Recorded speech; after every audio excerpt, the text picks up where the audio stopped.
Polavaram Nallamala Sagar link ప్రాజెక్టుపై ముందుకు వెళ్లాలని ఏపీ నిర్ణయం తీసుకుంది. తెలంగాణ ప్రభుత్వం సుప్రీంకోర్టుకు వెళ్తే లీగల్గానే బదులివ్వాలని ప్రభుత్వం నిర్ణయించింది. ఇక తెలంగాణ ప్రభుత్వం సుప్రీంకోర్టుకు వెళ్తే ఇరిగేషన్ శాఖ కేవియట్ దాఖలు చేయనుంది. తెలంగాణలో అనుమతి లేని ప్రాజెక్టుల విషయంలో కేంద్ర జలశక్తి మంత్రిత్వ శాఖకు ఎప్పటికప్పుడు ఏపీ అంతర్రాష్ట్ర జల వివాదాల శాఖ సమాచారం ఇస్తున్నామంటోంది.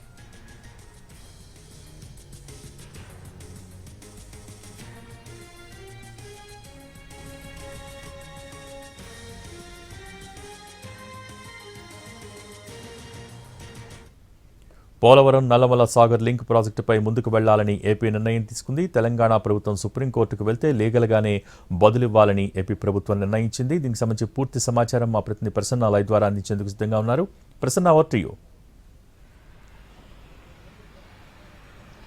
భోగి, పోలవరం నల్లమల సాగర్ ప్రాజెక్టు ప్రస్తుతం ఆంధ్రప్రదేశ్ ప్రభుత్వం దీనికి సంబంధించిన డిపిఆర్ని పిలిచిందంటే కృష్ణా జలాలు కానీ లేకపోతే గోదావరి జలాలు రెండు నదుల అనుసంధానానికి సంబంధించి వృధాగా పోతున్న నదీ జలాలను రాయలసీమకు తరలించడం, 60 లక్షల ఎకరాలకు పైగా తాగునీరు ఇవ్వాలనే ఉద్దేశం, కొంత ఉపాధి అవకాశాలు వీటిని బేస్ చేసుకుని ప్రధానంగా పోలవరం నల్లమల సాగర్ అంటే గతంలో ఇది పోలవరం బనకచెర్ల ప్రాజెక్టు ఉంది. పోలవరం బనకచెర్ల ప్రాజెక్టు మీద తెలంగాణ ప్రభుత్వం కొన్ని అభ్యంతరాలు వ్యక్తం చేసింది. ఎందుకంటే వృధాగా పోతున్న నీటికి సంబంధించి ఎలాంటి లెక్క లేదు.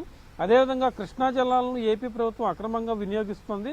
కృష్ణా ట్రిబ్యునల్ తీర్పుకు సంబంధించి కానీ లేకపోతే విభజన చట్టాలు ఉల్లంఘించి కానీ ఆంధ్రప్రదేశ్ ప్రభుత్వం ప్రాజెక్టులు నిర్మాణం చేస్తుంది. కాబట్టి కేంద్ర జలశక్తి సంఘం దీని మీద జోక్యం చేసుకోవాలని గతంలో పోలవరం బనకచెర్ల ప్రాజెక్టుకు సంబంధించి తెలంగాణ ప్రభుత్వం కొన్ని అభ్యంతరాలను వ్యక్తం చేసింది. అయితే వాటికి ఇచ్చిన డిపిఆర్ని క్యాన్సిల్ చేసుకుని మళ్ళీ ఆంధ్రప్రదేశ్ ప్రభుత్వం బనకచెర్ల వరకు కాకుండా పోలవరం నల్లమల సాగర్ వరకు ఈ నీటిని తరలించాలి.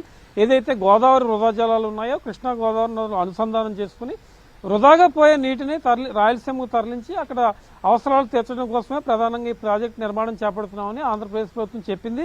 దానికి సంబంధించి డిపిఆర్ కూడా టెండర్లు పిలిచింది, ఆ వర్క్ జరుగుతోంది. అయితే దీని మీద కూడా లేటెస్ట్గా తెలంగాణ ప్రభుత్వం అభ్యంతరాలు వ్యక్తం చేసింది. అసలు వృధాగా పోయే నీటికి లెక్క ఎంతవరకు ఉంది, వృధాగా పోయే నీటికి సంబంధించి ఏదైనా అంచనాలు ఉన్నాయా, కృష్ణా గోదావరి జలాల ఉల్లంఘనలను ఆంధ్రప్రదేశ్ ప్రభుత్వం ఉల్లంఘిస్తోంది వివాదాలకు సంబంధించి, దీని మీద వెంటనే దృష్టి పెట్టాలి, అవసరమైతే మేము లీగల్గా కూడా ముందుకెళ్లే ఆలోచనలో ఉన్నామని తెలంగాణ ప్రభుత్వం చెప్తోంది. ఇవాళ కూడా ఒక కీలక సమావేశం ఆ ప్రాజెక్టుకు సంబంధించి జరుగుతోంది. అవసరమైతే సుప్రీంకోర్టుకు వెళ్ళాలి, న్యాయపరంగా ముందుకెళ్లాలని. అయితే ఒకవేళ తెలంగాణ ప్రభుత్వం కనుక సుప్రీంకోర్టును ఆశ్రయించే పక్షంలో ఆంధ్రప్రదేశ్ ప్రభుత్వం కూడా సుప్రీంకోర్టులో కేవియట్ దాఖలు చేయడానికి రెడీ అవుతుంది. కేవియట్ అంటే ఒకవేళ తెలంగాణ ప్రభుత్వం సుప్రీంకోర్టుకు వెళ్తే మా వాదనలు కూడా వినాలి, మా వాదనలు కూడా విని మా వెర్షన్ ఏంటో వినాలి అనే ఉద్దేశంతోనే కేవియట్ కేవియట్ లక్ష్యమే అది.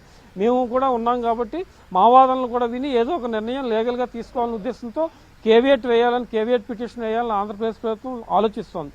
దీంతో పాటు తెలంగాణ ప్రభుత్వం నిర్మిస్తున్న ప్రాజెక్టులకు సంబంధించి కూడా ఎప్పటికప్పుడు అంతర్రాష్ట్ర వివాదాలకు చెప్పడం, కేంద్ర జలశక్తి సంఘం దృష్టికి తీసుకెళ్లడం, దీని మీద కూడా ఏపీ ప్రభుత్వం ప్రత్యేకంగా దృష్టి పెట్టిందని చెప్పుకోవచ్చు. ప్రధానంగా ఇప్పుడు పోలవరం నల్లమల సాగర్ అనేది ప్రధాన ఇష్యూ కింద ఉంది కాబట్టి లీగల్గా తెలంగాణ ప్రభుత్వం ఏం చేస్తుంది, దానికి సంబంధించిన కౌంటర్స్ ఏ రకంగా దాఖలు చేయాలి, అవసరమైతే కేవియట్ వేయటం, దీని ప్రకారం ముందుకెళ్ళటం, కేంద్రం దృష్టికి తీసుకెళ్లటం, దీని మీద ప్రత్యేకంగా కాన్సన్ట్రేట్ చేసిన పరిస్థితి అయితే ప్రస్తుతం మనకు కనిపిస్తోంది. భోగి, అవసరమైతే 2-3 రోజుల్లో ఢిల్లీకి వెళ్లి కేంద్రం దృష్టికి కూడా అసలు పోలవరం నల్లమల సాగర్ ప్రాజెక్టు కాన్సెప్ట్ ఏంటి, కేవలం వృధా జలాలను మాత్రమే ఆంధ్రప్రదేశ్ ప్రభుత్వం వినియోగించుకుంటుంది, ఎట్టి పరిస్థితుల్లో ట్రిబ్యునల్ను ఉల్లంఘించే పరిస్థితి లేదు, అదేవిధంగా విభజన చట్టాలను ఉల్లంఘించే పరిస్థితి లేకుండానే ప్రాజెక్టుల నిర్మాణం చేపడుతోందని ఏపీ ప్రభుత్వం చెప్పడానికి రెడీ అవుతుంది. కాబట్టి ఇవాళ తెలంగాణ వెర్షన్ చూసిన తర్వాత అవసరమైతే కేవియట్ వేసిన తర్వాత ఫర్దర్ స్టెప్స్ ఏంటి అనే దాని మీద ఏపీ ప్రభుత్వం ఫోకస్ పెట్టిందని మనం చెప్పుకోవచ్చు. Bhogi, thank you Prasanna.